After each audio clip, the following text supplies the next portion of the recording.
Alors, tout d'abord, bonjour, professeur Damy. Vous êtes un des pionniers, en tout cas sur Mondor et sur la région de la télésurveillance.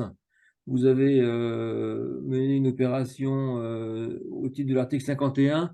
Donc, il y a eu plusieurs opérations de menées sur la télésurveillance. Il y a eu l'article 51 dont vous êtes l'élément moteur et puis sur lequel on avait fait déjà une vidéo avec le docteur de la CNAM, j'ai oublié son nom. Philippe Tangre, Yann Ledouarin, DGOS. Douarin, oui, le Douarin, voilà, c'est ça. Euh, Maintenant, je crois que, alors, je crois pas, j'en suis sûr, lors des JFIC de Bordeaux au mois de septembre, la télésurveillance a été officialisée dans ses tarifs. Donc maintenant, c'est codifié, c'est une opération comme une autre, je dirais, euh, en cardiologie. Passage en droit commun, ouais. Donc, Oui. ouais, en fait, pour expliquer peut-être déjà l'historique aux auditeurs, donc la télésurveillance, c'est quelque chose d'assez nouveau dans le monde, hein, et donc, elle a été encadrée en France par un projet qui s'appelle le projet ETAP, qui a permis, en fait, de donner un financement, en fait, à ces actes. Donc, il y avait plusieurs pathologies chroniques qui étaient prises en charge dans la télésurveillance. Il y avait le diabète, l'insuffisance rénale, la BPCO et également les pacemakers et l'insuffisance cardiaque. Donc là, aujourd'hui, moi, je parlerai spécifiquement, bien sûr, de l'insuffisance cardiaque. Donc, dans le cadre du projet ETAP, il y a à peu près plus de 100 000 patients qui sont télésurveillés avec un pacemaker, hein. C'est un truc technique assez facile, en fait. Donc, il y a beaucoup, beaucoup de patients. Et puis après, pour les autres pathologies chroniques, qui sont des pathologies généralement complexes, hein, qui demandent un temps et une coordination. Alors, bien sûr, les pacemakers, ça prend du temps, mais c'est moins effectivement chronophage. Donc, le nombre de soignants qu'il faut pour l'activer est plus compliqué. Il y a à peu près plus de 20 000 patients qui sont télésurveillés actuellement en France grâce à ce projet ETAP. Et puis après, ça descend au fur et à mesure avec 6 000 diabétiques, un peu moins d'insuffisants rénaux et de BPCO. Donc pour la cardiologie, en tout cas, la télésurveillance dans le cadre du projet ETAP a vraiment été un succès total. Et c'était un rendez-vous, bien sûr, à la fois entre la technique, hein, la création de cet outil pour télésurveiller. Alors, on va voir ce que ça fait, évidemment. Le ministère et de la Santé qui donne les moyens pour développer, et puis les industriels qui ont développé, et bien sûr les soignants qui vont télésurveiller leurs patients grâce à ce matériel. Alors pour l'insuffisance cardiaque, qui est le sujet de notre webinaire, donc il y a à peu près 20 000 de patients insuffisants cardiaques qui sont télésurveillés. Et la chose importante finalement, c'est de connecter le patient avec le soignant, notamment pour la mesure du poids, qui est quelque chose de fondamental dans l'insuffisance cardiaque moyennement sévère ou sévère, hein. On peut avoir des grandes variations de poids. Et ces variations de poids, en quelques jours, peuvent précéder et précèdent la survenue de l'insuffisance cardiaque et de la décompensation cardiaque. Et donc, la mesure du poids et la transmission rapide aux soignants de cette indication d'augmentation de poids va être capitale pour pouvoir agir directement au domicile du patient et modifier les traitements, ou revoir rapidement le patient par son médecin traitant ou son cardiologue. Donc ça, c'est vraiment primordial. C'est déjà la première mesure. Et puis après, il y a bien sûr d'autres choses qui ont été réalisées avec des questionnaires sur des symptômes simples, hein, comme EPOF principalement, essoufflement, prise de poids, édémie, fatigue, mais aussi la fièvre, etc., qui permettent de renseigner en parallèle du poids l'évolution des symptômes du patient et qui permet encore d'agir.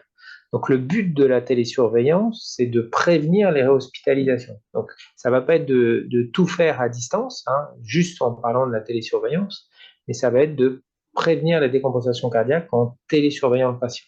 Alors ça veut dire quoi pour les patients? Alors c'est un mot télésurveillé, hein. Il y a des patients évidemment qui disent on va m'espionner ou autre. Non, il ne s'agit pas de ça. Il s'agit évidemment que le patient puisse recueillir son poids quotidien ou plusieurs fois par semaine et le mettre donc dans un système électronique, une application ou bien un boîtier dédié, et que ce poids aille chez le soignant qui va avoir un logiciel pour recueillir cette donnée. Cette donnée, elle va revenir en fait, pour les patients les plus sévères, c'est tous les jours, et maintenant donc on sait avec le décret qu'il faut le faire tous les jours, donc c'est cette mesure du poids tous les jours qui permet de voir les variations et d'agir immédiatement au domicile du patient. Alors après, quand on parle de télésurveillance, il y a bien sûr plusieurs industriels qui ont développé un outil, hein, donc qui sont les techniciens, hein, qui font un acte de technique et qui fournissent donc un matériel. Et donc ce matériel, en fait, il peut être extrêmement variable, aller d'un boîtier avec une balance connectée, un boîtier où le patient peut afficher ses symptômes, et une balance qui est directement connectée à un système et qui l'envoie directement. Donc ça, c'est un système évidemment qui est fiable, qui ne dépend pas si le patient a une balance, qui est automatique, et c'est sûr que c'est un bon paramètre en fait pour l'observance. Après, il y a d'autres systèmes qui peuvent être simplement donc une connexion à un ordinateur sur un site web ou un smartphone où là, le patient n'a pas forcément la balance et il va devoir avoir une balance fiable, évidemment, parce que c'est très important que le poids soit fiable. Évidemment, surtout s'il n'est pas fourni avec la machine et que les soignants vérifient la qualité voilà, et que le poids mis bien sûr sur le système, si c'est un smartphone, soit bien celui qui a été mesuré. Voilà, tout ça c'est important. Et puis donc le soignant, lui, qu'est-ce qu'il voit? Donc, je sais pas si c'est clair déjà sur ce qu'a à faire le patient.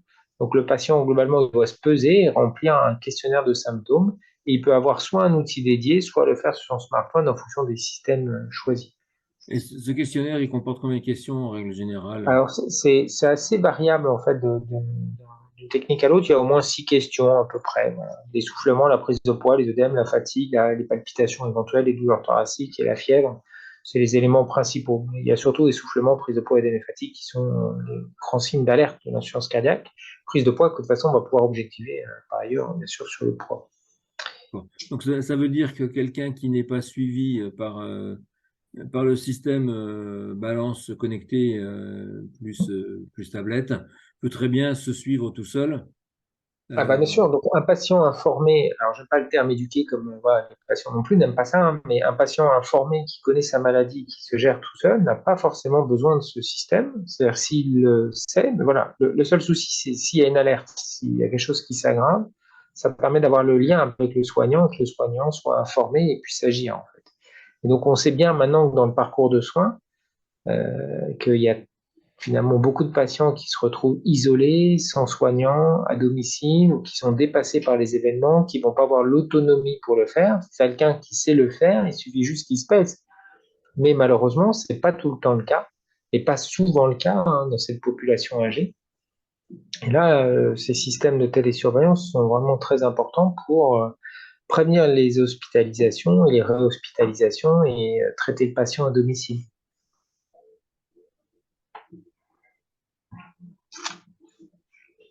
Je sais pas si j'ai répondu à cette question. Je sais pas s'il y a d'autres questions là, sur ce système, mais donc alors, après, donc on peut développer donc. j'ai quelqu'un qui a levé la main, donc je vais lui donner la parole tout de suite, et puis on va voir s'il a quelque chose à dire ou si c'était juste une erreur de manipulation. Donc c'est au nom de Guérin, je suppose que c'est Patrice, qui est membre de l'association. Son micro est coupé. Je ne sais pas s'il veut dire quelque chose. Ouais, non, là, vous m'entendez, là? Oui, Oui. là on l'entend très Ah, bien. d'accord, ok. Non, mais j'avais coupé le son, c'est pour... Enfin, j'avais fait une erreur de manip sur mon smartphone parce que j'ai pas pu me connecter sur mon ordinateur. Donc, bon. En fait, moi, je suis, comment dirais-je, j'ai eu un remplacement de valve. Donc, je ne suis pas, a priori, insuffisant cardiaque. Mais bon, des fois, c'est vrai que la nuit, je suis pas toujours tranquille, quoi. Donc, Donc, je ne suis pas, a priori, insuffisant cardiaque. Pour ce qui est de la prise de poids, c'est plutôt l'inverse. Donc, Alors votre question c'est est-ce que ce système peut voilà donc le système de la télésurveillance de l'insuffisance cardiaque, le but c'est de voir effectivement une prise de poids rapide qui ouais. correspond donc à cette rétention d'eau. Hein. Quand le cœur est fatigué, qui pompe moins, globalement, il perfuse moins les organes et notamment les reins et on va avoir une rétention d'eau. Et donc, on peut prendre 3, 5, 10, 15 kilos en quelques jours.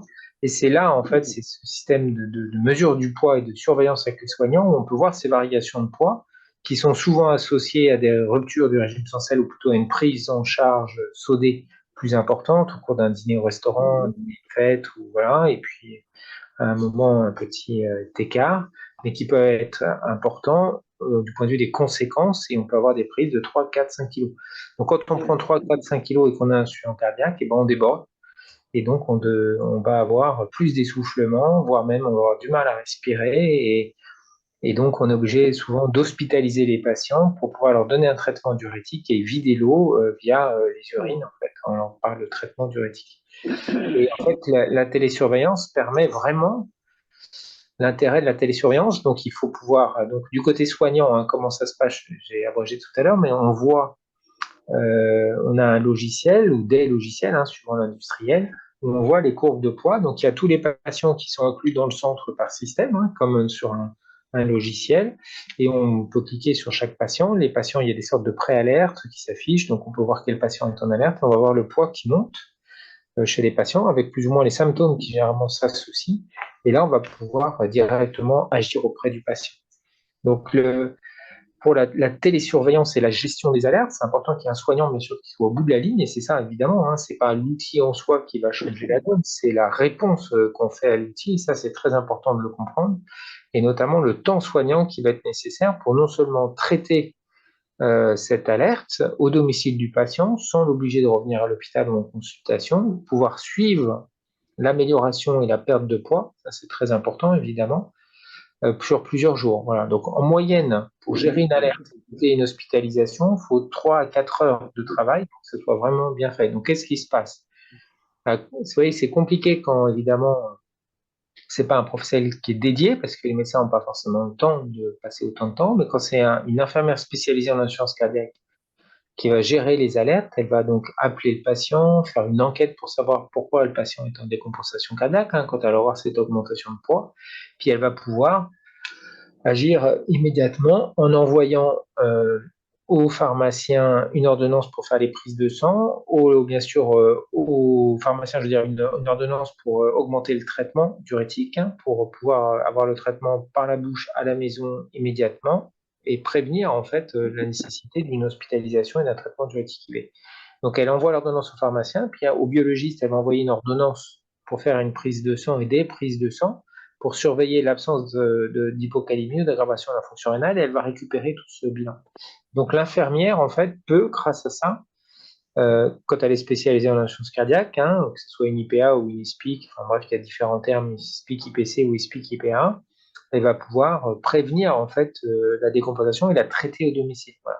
Donc après, les infirmiers sont vraiment les clés en fait du succès de la télésurveillance, mais il y a des cardiologues qui télésurveillent également. Le problème évidemment du cardiologue, c'est le nombre de patients qu'il peut prendre en charge, où évidemment il n'a pas que ça à faire, et donc il peut être vite débordé s'il met tous les patients en télésurveillance. Donc, quand ils sont sévères aussi, ils font beaucoup d'alertes. Et là, c'est important d'avoir des équipes dédiées qui gèrent la télésurveillance, enfin, de mon point de vue. Mais un cardiologue de ville peut tout à fait, bien sûr, télésurveiller également, à condition, bien sûr, de gérer les alertes, parce que la télésurveillance n'a d'intérêt que si on gère les alertes. Voilà. Donc, dans tout ce que vous avez dit, il y a plusieurs questions qui se posent.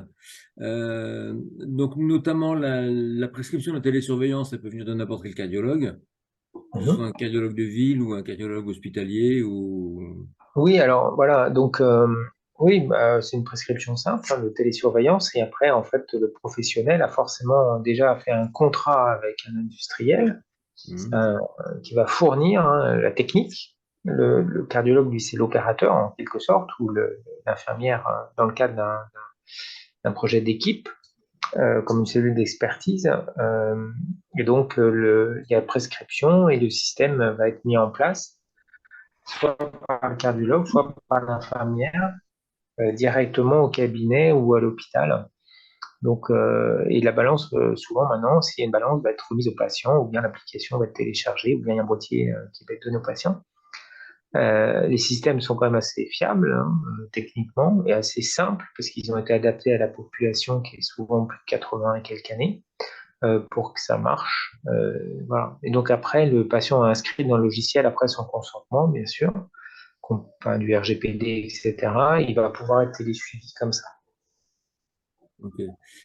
Autre question, parce que je crois qu'il y a une confusion qui est assez fréquente entre pour les porteurs de pacemaker, entre la télésurveillance liée au pacemaker et la télésurveillance de cardiologie telle qu'elle est définie On ici. se constate à côté.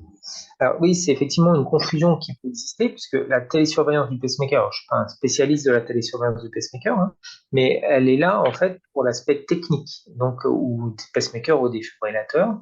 Et donc généralement, c'est un petit boîtier qu'on met sur sa table de nuit qui va directement communiquer avec le pacemaker à travers la peau et qui tous les mois, une fois par mois, hein, c'est important, va envoyer les informations au cardiologue rythmologue qui s'occupe du pacemaker pour vérifier que le pacemaker marche bien et qu'il n'y a pas eu de souci de rythme, notamment si c'est un défibrillateur, de choc, etc. Donc cette information, elle est envoyée une fois par mois. Donc vous voyez, c'est à la là, on n'est pas dans un contrôle permanent tous les jours, etc. On est dans un contrôle mensuel où on fait un check-up mensuel d'usure de l'appareil ou d'événements cardiaques qui auraient pu survenir et qui ont pu être enregistrés par l'appareil. Mais par exemple, on peut très bien faire une tachycardie ventriculaire le 2 février, mais ne n'être télétransmis parce que le système est programmé comme ça que le 28 février. Hein. Donc c'est pas un système. Il y a souvent une confusion en fait auprès des patients par rapport à ce système. Il est principalement fait pour vérifier que le matériel marche bien, qu'il n'y ait pas un problème technique, enregistrer quelques informations cliniques, mais il n'est pas, c'est pas transmis tous les jours. Donc de toute façon, on ne peut pas avoir ces informations et on comprend bien qu'en fait la transmission en fait coûterait trop d'énergie en fait au pacemaker et que donc si on le faisait tous les jours, le pacemaker faudrait changer très vite. Donc c'est vraiment un système pour vérifier qu'il n'y a pas un dysfonctionnement du matériel et puis pour enregistrer quelques données cliniques qui sont télétransmises une fois par mois généralement. Voilà. Alors que le poids, quand on télésurveille le poids, évidemment, le poids ne se mesure pas automatiquement, il faut une balance. Donc, soit elle est fournie avec le système, soit elle est indépendante et le patient doit l'acheter. Mais là, la mesure du poids doit être recueillie quasiment tous les jours pour être informatique. D'accord. Donc j'espère que ça éclaire beaucoup sur le rôle du pacemaker et du. Alors, on a déjà fait un webinaire hein, sur le pacemaker avec Oui. le professeur Lelouch. Il a expliqué la différence entre enfin, le pacemaker défibrillateur, une chambre, deux chambres, trois chambres, etc. Une C'est confusion qui arrive complexe. souvent, voilà, c'est qu'on dit ah bah j'ai eu un problème avec le défibrillateur, j'étais choqué, personne m'a appelé, voilà. Donc Ouais. oui, en fait où j'ai eu un problème, où on découvre qu'il y a un problème, pourquoi le système, voilà, c'est parce que en fait le système va télétransmettre une fois par mois. Donc en fait, si on a 3 jours, ben voilà, mais si on a 30, 28 jours, ça ne sera pas télétransmis de l'événement. C'est important, voilà, de bien comprendre ça. C'est pas un système d'urgence et d'action immédiate au domicile du patient pour ce qui est de la surveillance de pacemaker. Le poids, par contre, c'est effectivement pour surveiller une prise de poids et agir avant qu'elle nécessite une hospitalisation. Donc il y a quelqu'un en permanence qui est là 24 heures sur 24 Voilà, donc là, pour, alors par exemple, une infirmière qui fait de la rythmologie, hein, elle va avoir à peu près quasiment 1000 patients qu'elle va télésurveiller, un petit peu moins. Donc, ça fait beaucoup de patients. Il y a beaucoup à faire, hein, parce que voilà, donc elle va recevoir les arythmies une fois par mois, etc. Vous imaginez le nombre de patients qui sont télétransmis quand on a 1000 patients. Mais dans l'assurance cardiaque, si elle arrive à en faire 80, une infirmière pour 80 à 100 patients, c'est déjà énorme. Mais là, elle est dans une pathologie, évidemment, qui est plus sévère et qui nécessite plus de réhospitalisation que du pacemaker. Et donc, l'idée est vraiment pouvoir agir avant la réhospitalisation. Et les infirmières ne font pas, en fait, bien sûr, que la télésurveillance, notamment dans l'article 51 dont vous parliez initialement. Les infirmières, donc les ISPIC, infirmières de protocole de coopération, qui sont dans l'article 51, elles vont avoir de multiples tâches, en fait, supplémentaires. Elles vont télésurveiller les patients et gérer les alertes, mais elles vont aussi faire la titration des médicaments pour augmenter. Elles ont la capacité de prescrire les médicaments. Elles vont faire la coordination du parcours de soins, ce qui est fondamental. Elles vont faire l'accompagnement thérapeutique.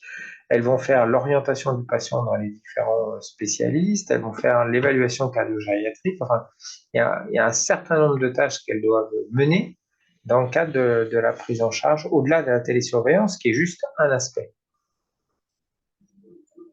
D'accord. Donc bon, en espérant que les gens aient mieux saisi maintenant la différence entre la simple télésurveillance d'un pacemaker ou défibrillateur, peu importe, puisque maintenant on appelle défibrillateur un peu tous ces matériels-là.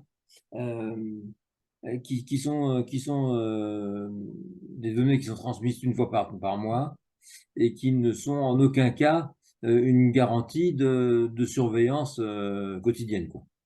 Voilà. Il y a souvent, voilà, pour les pacemakers, on pense souvent, ah bah, le patient a eu un événement, par malheur s'il est décédé, on voit les familles, mais pourquoi le système n'a pas transmis, etc. En fait, le système, il ne transmet pas. S'il est réglé pour le faire une fois par mois, il transmet une fois par mois. D'accord. Bon. Je pense qu'on va passer tout de suite aux questions qu'on a reçues par Internet, parce qu'on a reçu beaucoup de questions. Donc, d'abord, merci à Patrice Guérin pour son intervention. Si vous avez d'autres interventions, n'hésitez pas à lever la main. J'essaierai d'en tenir compte au fur et à mesure. Euh, donc, on a recueilli un certain nombre de questions sur Internet. La première est jusqu'à quelle distance peut-on être éloigné de l'appareil pour qu'il détecte qu'il y a un problème de santé?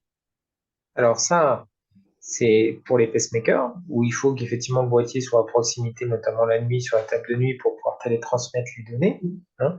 Mais dans l'insuffisance cardiaque, il n'y a pas de problème de transmission, puisqu'en fait, c'est la balance qui va transmettre le poids à l'appareil, si c'est ce système qui a été choisi, ou si c'est un smartphone, il faut que le poids soit enregistré par le patient. Donc on n'a D'accord. pas ce problème de paramétrage. Donc c'est une connexion volontaire, quoi. Une connexion volontaire, donc alors dans les systèmes où c'est une balance, généralement la balance, on donne un petit coup de pied, elle s'allume, on monte dessus, le poids va directement dans l'application. Pour le smartphone, il faut évidemment l'enregistrer soi-même et pas se tromper et indiquer le bon poids. Voilà.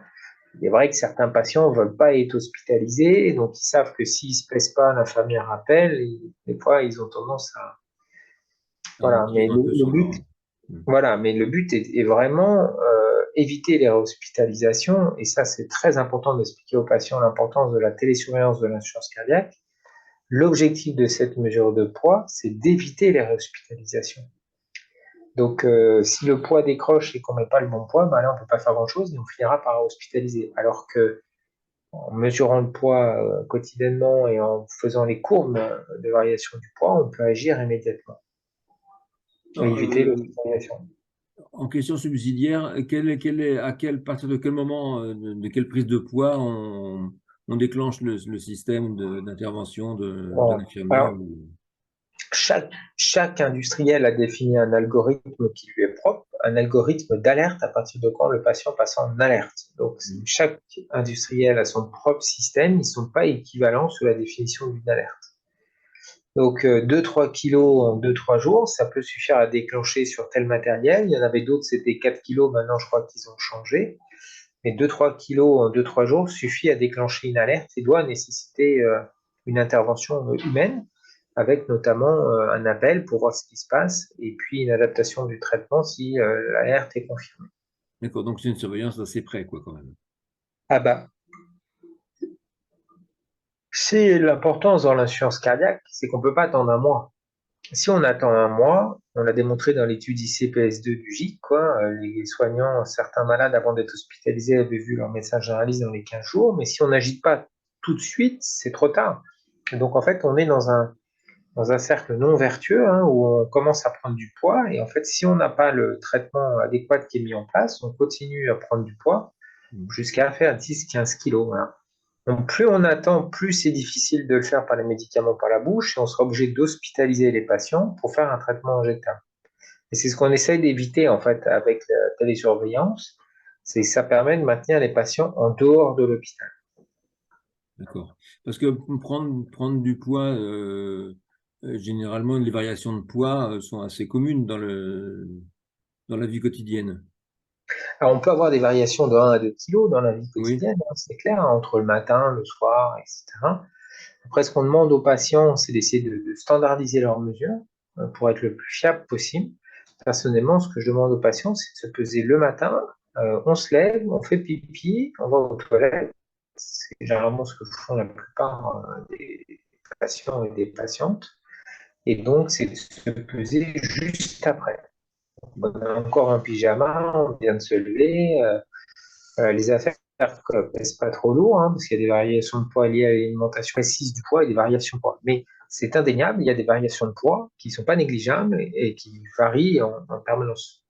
notamment dans la journée. C'est pour ça que je pense, moi, que la mesure standardisée est importante et que le plus simple pour les patients en insuffisance cardiaque qui ont un certain âge, le mieux, c'est d'avoir une balance connectée. Et il y a un problème de coût pour les industriels en fonction des forfaits qu'ils ont obtenus qui fait que tous les patients, de toute façon, ne pourront pas avoir une balance connectée. Pour moi, c'est ce qui est le plus fiable, mais c'est mon avis à moi, ça ne concerne que moi, c'est la balance connectée. C'est-à-dire que les balances sont extrêmement simples, elles sont par terre, on donne un coup de pied dedans et ça prend le poids, et puis le poids va directement à l'application sans autre tracas.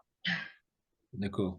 Euh, mais donc, il faut dépendre d'un hôpital, parce que tout à l'heure, vous disiez qu'il fallait que l'opérateur fasse un contrat Alors, avec hum, alors une société. les opérateurs, enfin,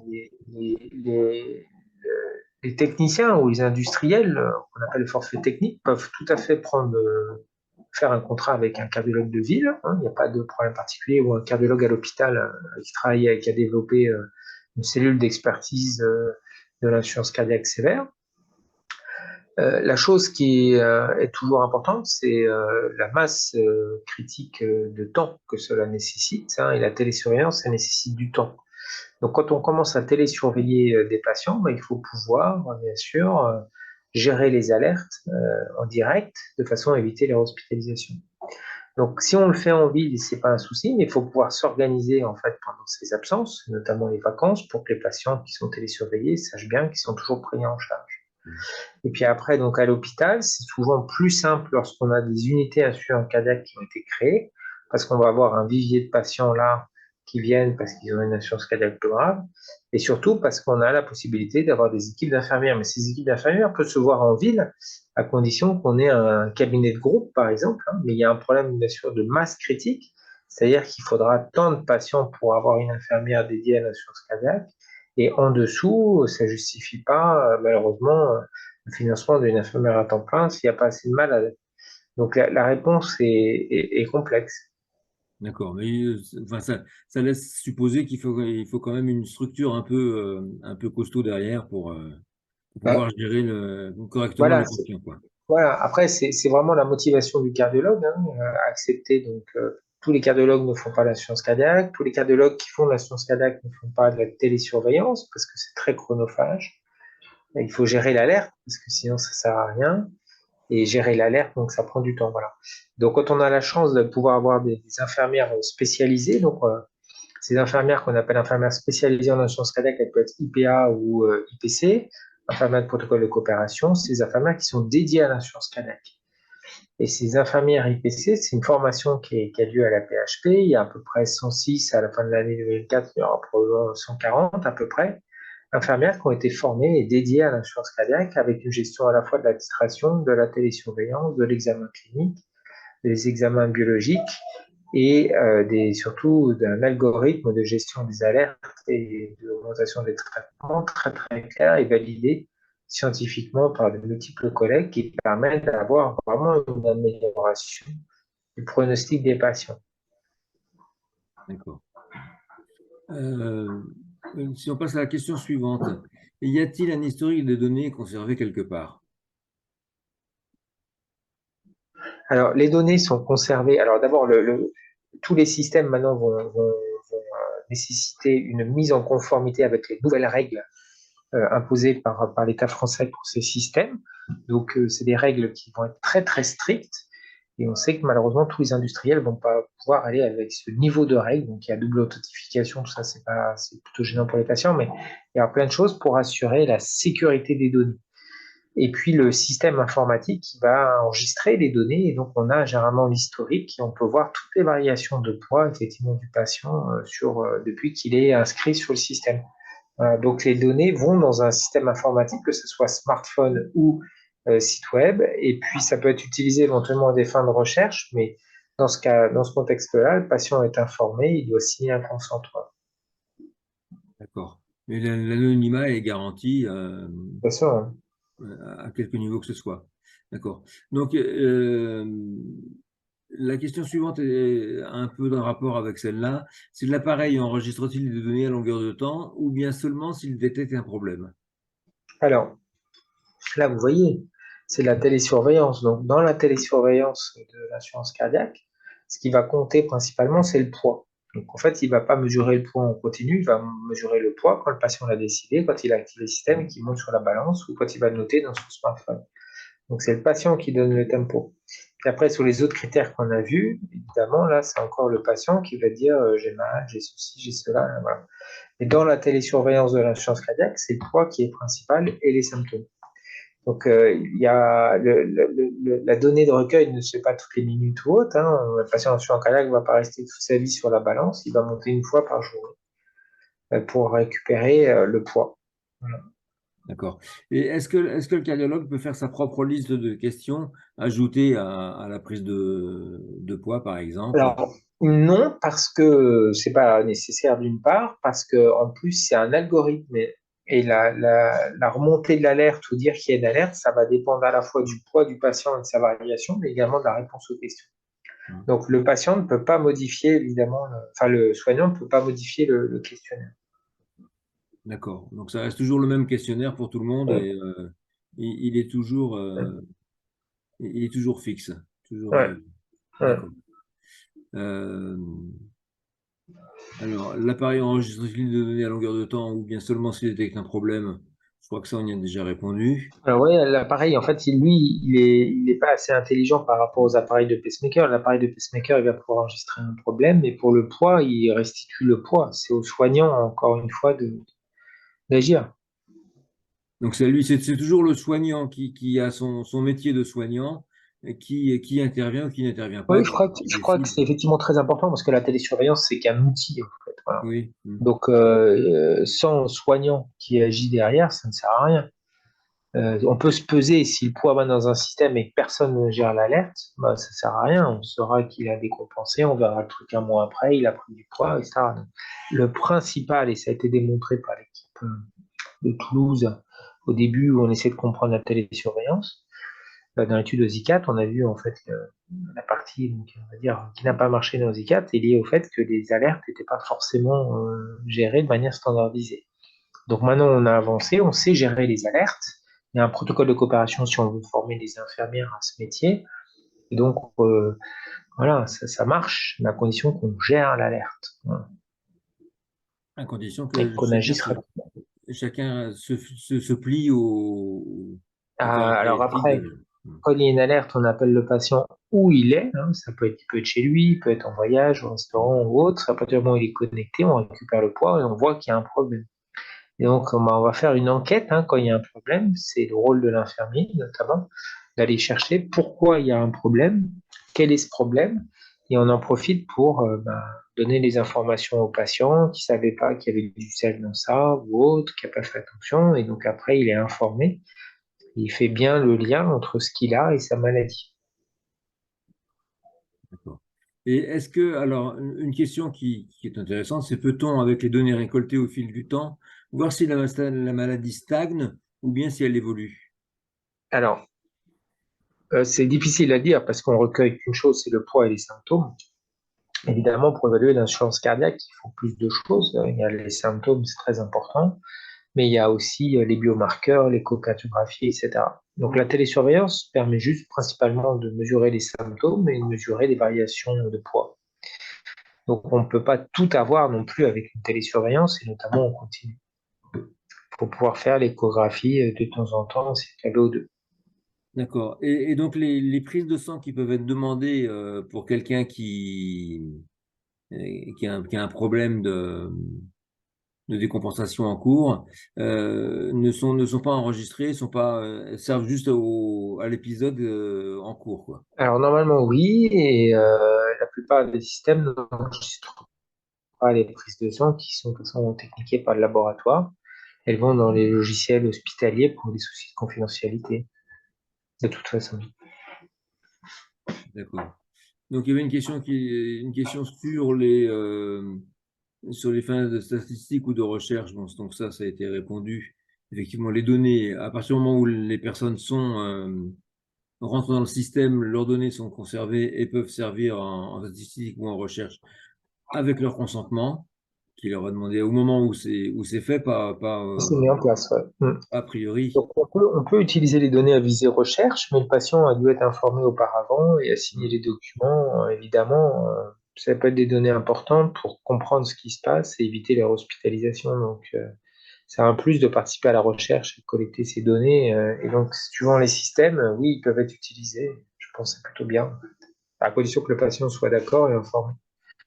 D'accord. Mais est-ce qu'on peut demander l'accord du patient dès le début, dès son inscription, ou est-ce il faut qu'il soit demandé à chaque fois qu'il y a une exploitation des Alors, données? généralement, c'est au début, parce qu'on ne pourrait pas le faire à chaque fois. Donc, normalement, c'est au début. Voilà. C'est-à-dire quand le patient est inclus, il y a un formulaire de consentement, une notice d'information, un formulaire de consentement qui est donné au patient, qui doit signer généralement, autorisant le recueil de ces données dans le cadre du RGPD pour faire des études de recherche ou autre. Si l'industriel qui a développé a fait la démarche ou les soignants font un travail particulier. D'accord. Après, bon, la plupart des patients acceptent, hein, c'est évidemment leurs données. Il y a les données personnelles hein, qui doivent rester anonymes, bien sûr, hein, leur âge, leur taille, enfin leurs données démographiques, dans le sens de leur adresse, etc., leur nom et leur prénom, mais il y a des données, effectivement, qu'on évalue le poids, c'est peut-être intéressant de le partager pour comprendre l'état de leur cœur, mais de manière anonyme, évidemment. Pour pouvoir suivre un peu ce qui se passe Bien sûr. au niveau de la population. D'accord. Euh, Donc, vous imaginez, un poids par jour, ça génère beaucoup de données, hein, si on est télésurveillé. Voilà. Donc, là, le nouvel arrêté qui est sorti là récemment, juillet-août, stipule hein, que la télésurveillance, il faut voir aussi la durée. Donc, dans la télésurveillance rythmologique, c'est tant que la prothèse est mise en place, hein, tant qu'on a le pacemaker, le défibrillateur ou le reveal. J'ai vu la question de Patrice Guérin. Effectivement, on n'est pas obligé d'avoir un pacemaker, on peut avoir un défibrillateur ou un reveal. Dans ce contexte-là, ça va être jusqu'à la fin de la prothèse, hein, la fin de vie de la prothèse, son remplacement avec un nouveau système éventuellement. Dans l'assurance cardiaque, on va partir sur un modèle à 6 mois et éventuellement, chez certains patients, on pourra aller un petit peu plus loin. Donc, ce qui veut dire en fait que au bout de 6 mois, enfin, c'est évalué à 1 mois pour l'observance, puis après, on peut faire 3 mois et 6 mois. L'important est bien sûr que ça sert à quelque chose. Voilà. Donc le but, il y a des critères de sévérité pour inclure des patients, qui est par exemple une YHA supérieure à 2 avec un TPRO-BNP supérieur à 1000 ou une décompensation cardiaque dans l'année. Ça, c'est des critères en fait qui vont indiquer au médecin ce patient-là est redevable de système. Enfin, on peut lui proposer une télésurveillance de l'insuffisance cardiaque parce que c'est un patient qui a risque de faire une décompensation cardiaque et ça vaut le coup de le télésurveiller. Mais des patients qui n'ont pas ces critères, qui sont peu sévères, ça ne va pas forcément servir à grand-chose de les télésurveiller tous les jours avec le poids, ce sera plus un fardeau. Donc, on réserve ce système, et c'est l'HAS, la Haute Autorité de Santé, qui a fait bien sûr ce décret, à des patients qui sont évolués et qui nécessitent qu'on prévienne les hospitalisations voilà. Donc, on les identifie grâce à ces critères et on propose donc la balance, mais donc la balance n'est pas proposée à tout le monde. On peut être en décompensation cardiaque et on va être inclus, ou on peut être instable et aller vers la décompensation cardiaque. Ce sont les indications majeures finalement d'implantation de la télésurveillance. Donc en pratique, comment ça se passe?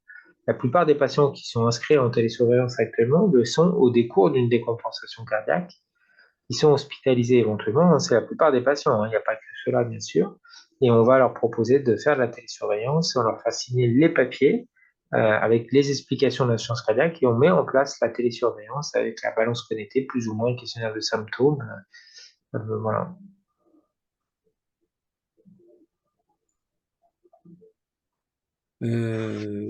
Autre question. Donc, cette télésurveillance, elle était effectuée principalement par les hôpitaux, on peut dire, aujourd'hui. Alors oui, c'était une question. Alors après, il faut voir les nombres.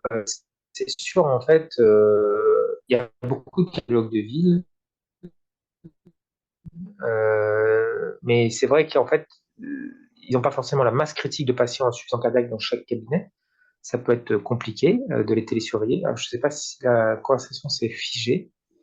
Oui, Monsieur Muller, je ne sais pas mais, si vous m'entendez. Ça s'est figé à oui, un moment, je oui. ne sais pas si vous m'entendez. Ouais. Mais Donc, le à son est l'hôpital, resté. c'est sûr, dans des équipes spécialisées. Ouais. Donc, dans des équipes spécialisées dans l'insuffisance cardiaque, on va avoir une masse critique de patients et puis des soignants engagés dans cette thématique. Donc, on peut avoir des cohortes de 100, 200, 300, 350 patients par hôpital, hein.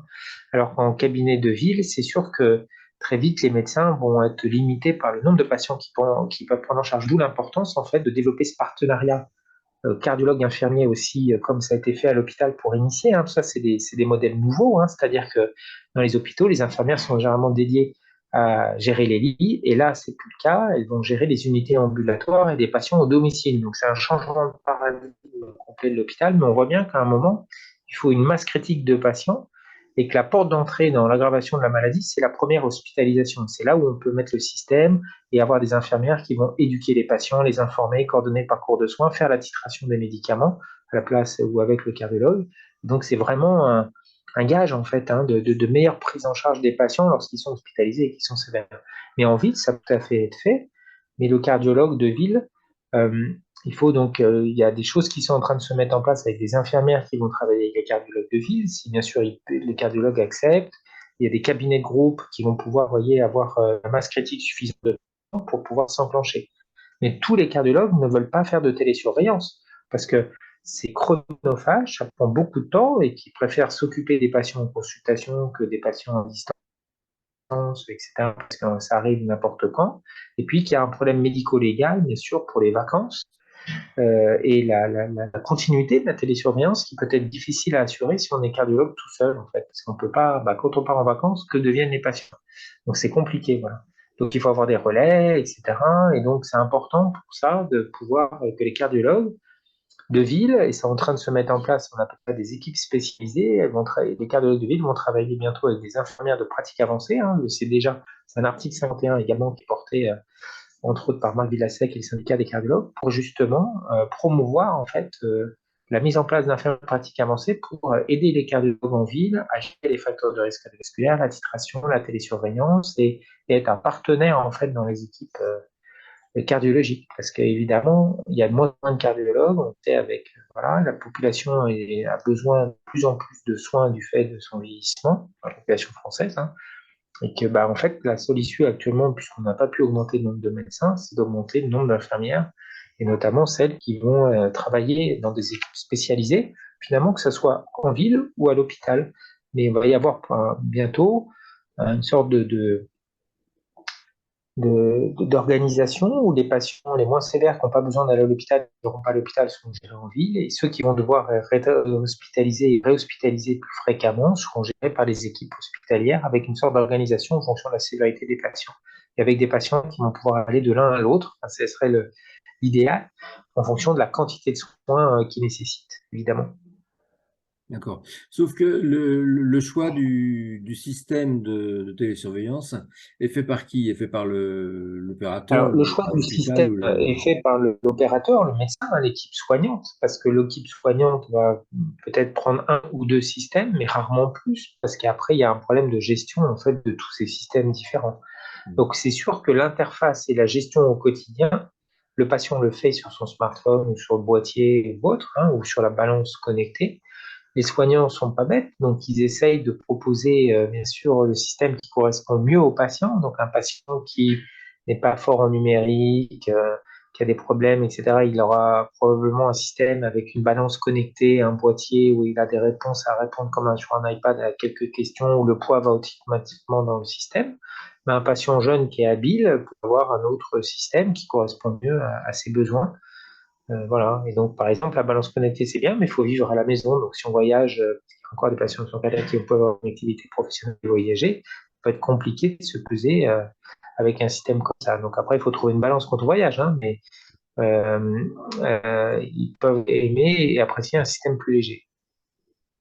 d'accord. Ils peuvent emmener aussi leur balance et puis Voilà, c'est l'idéal, parce que de toute façon, c'est vraiment un objet médical, en fait, hein, c'est un matériel médical, ce qui est très important, et d'où l'importance que le poids soit fiable et que la balance marche. Si elle ne marche pas, ça ne peut pas. d'accord. Donc on peut considérer que la télésurveillance aujourd'hui c'est un, un médicament comme un autre quoi, en fait. Moi, je crois, alors, je pense que c'est Le médicament, évidemment, et c'est pas exactement le terme, parce que c'est pas quelque chose Non, que c'est le un patient va traitement ingérer plutôt. ou injecter. Mm. Mais je pense, oui, c'est un traitement comme un autre, et il est capital dans la prise en charge des patients en cardiaque qui ont des critères, évidemment. Hein. Tous les patients en cardiaque, on ne va pas télésurveiller les 1,5 million patients en cardiaque. C'est pas possible.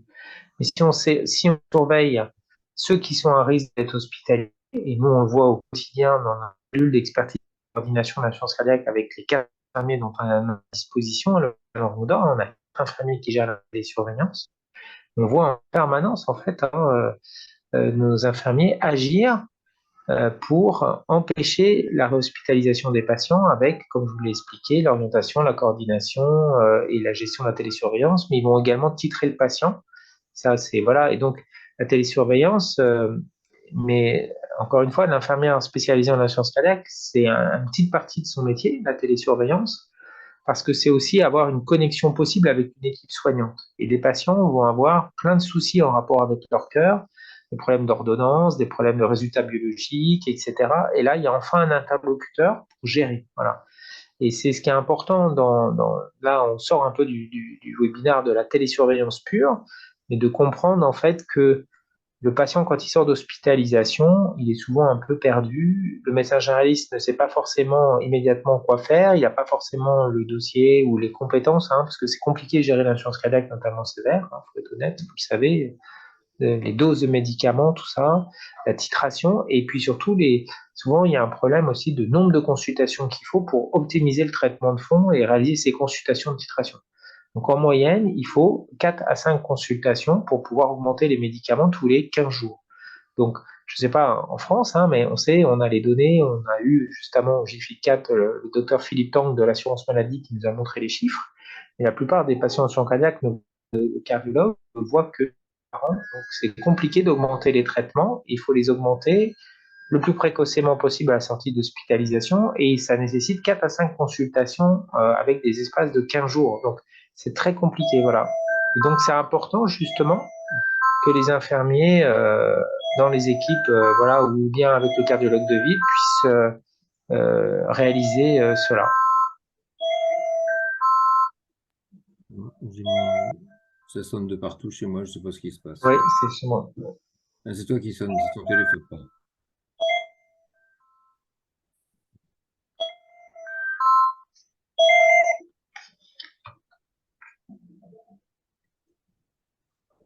Alors, j'ai un message de quelqu'un qui s'inquiète de savoir si c'est l'heure de l'Europe ou des États-Unis. Voilà. Un peu compliqué, 17 heures aux États-Unis, je ne sais pas ce que ça donne, mais d'abord, ça n'existe pas. Mais bon, enfin bref. Je crois qu'on arrive au terme de ce webinaire parce qu'il ne faut pas non plus que ça dure trop longtemps si on ne veut pas perdre nos spectateurs en route. Profitez-en, posez vos questions parce que comme vous le savez, c'est souvent difficile d'avoir un cardiologue en face de soi. Donc, si vous voulez poser des questions, n'hésitez pas, c'est le moment. Ce webinaire sera avec les autres en ligne sur notre site et vous pourrez le retrouver quand vous voudrez puisqu'il est enregistré actuellement. Voilà, maintenant on en sait un peu plus. Bien sûr, on ne sait pas tout, mais je pense que l'évolution des choses fera qu'on en saura de plus en plus et puis que ça rentrera dans les mœurs et puis dans les activités. Mais c'est pas, tout ce qu'on peut dire aujourd'hui, c'est que c'est pas la panacée, que c'est pas la fin du suivi personnel et qu'il faut rester à l'écoute de soi et rester très vigilant par rapport à cette pathologie, quoi. Tout à fait d'accord, M. Muller. Bon. C'est effectivement important, mais on avance et la télésurveillance fait vraiment partie de la prise en charge maintenant pour les patients les plus sévères. Et je tiens à remercier le ministère de la Santé qui a vraiment joué le jeu et mis le paquet pour l'insuffisance cardiaque et notamment le diabète pour la télésurveillance lors du passage en droit commun et qui va donner les moyens aux soignants de poursuivre en fait et d'améliorer la prise en charge. Oui, je Un pense, je gros coup crois de voir que pouce qui a été. la bataille était assez rude avec le ministère de la Santé pour Ouais. Ah, c'est arriver à... toujours compliqué. Voilà, on sait l'état de l'économie. Voilà. Et donc, le ministère a vraiment donné un coup de pouce pour bien comprendre l'importance, en fait, et de pouvoir avoir différents niveaux de rémunération pour les soignants qui correspondent au temps, en fait, hein, que les soignants ont besoin. Et surtout, le message qu'a donné le ministère, donc, c'est qu'il va y avoir une graduation en fonction de la sévérité et, du financement des soignants. Et le message est clair, c'est que les patients les plus sévères ne soient pas exclus de la télésurveillance parce que c'est eux qui en ont le plus besoin. Et ça, c'est un message important pour les soignants. Donc, il faut évidemment gérer les alertes, hein, mais les patients les plus sévères nécessitent beaucoup de soins, donc beaucoup de temps soignant. Voilà. Et donc, le temps, c'est malheureusement de l'argent, c'est-à-dire que si les patients sévères prennent beaucoup de temps, ils peuvent mettre en mal le système et qu'il n'y ait pas assez d'infirmiers ou autres. Voilà. Donc là, le ministère a vraiment joué le jeu et permet maintenant que tous les patients avec un certain niveau de sévérité, bien sûr, puissent bénéficier de ce système. Et vraiment, voilà, merci. Merci à eux. D'accord. Bon, voilà une avancée qui est significative, mais pas définitive. En tout cas, merci du temps accordé à cette explication parce qu'elle était nécessaire, je pense. Elle a dû apporter elle va apporter encore de- comment dire, d'explications aux gens qui vont regarder ce webinaire. Merci du temps consacré. Merci à tous ceux Merci à vous. qui étaient connectés et qui ont suivi en direct notre conversation, parce que en fait, c'était une conversation. Et c'était plus sympathique qu'un tableau écrit en anglais auquel personne ne comprend rien, en règle générale, puisque ce sont des tableaux techniques et qu'il y avait une chose qu'un suffisant cardiaque on sait, c'est qu'on n'est pas technicien. Et que c'est une maladie qui nous dépasse largement et à laquelle on ne comprend pas grand-chose. Donc, merci de votre accueil. Merci Merci à vous. du temps passé. Et puis, merci à tous ceux qui sont venus, tous ceux qui étaient là. Et bonne continuation à tous. Ce webinaire sera en ligne à partir de la semaine prochaine, je pense. Voilà. Donc, merci beaucoup. Merci. À bientôt. Et puis, c'était le dernier webinaire de la saison. Et je pense il va conclure notre programme VIC. Peut-être il y en aura un autre, mais c'est pas sûr encore. Euh, pour l'instant, on a d'autres problèmes internes à régler et donc on essaye de faire face à tout. Voilà. En tout cas, merci à tous et puis à très bientôt. Au revoir. Merci. Merci à vous. Bonne soirée. Au revoir.